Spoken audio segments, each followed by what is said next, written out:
mutumin ya zo kenan. A warwasa kenan.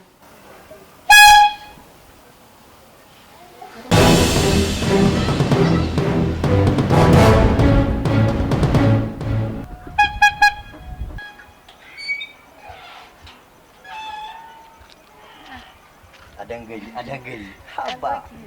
bacci nake amma tunanin ki kadai ai wannan abin ba karamin taimaka mana yake ba Wallahi. ina jin naki yayi fit ni ma na ƙara matsa so ya taji yayin nan ne baya nan ne ko wallahi dauke ki zan mu gudu wata rana in ya cika matsa sai na dauki sungume ki zan yi sai na dadan sungume wallahi what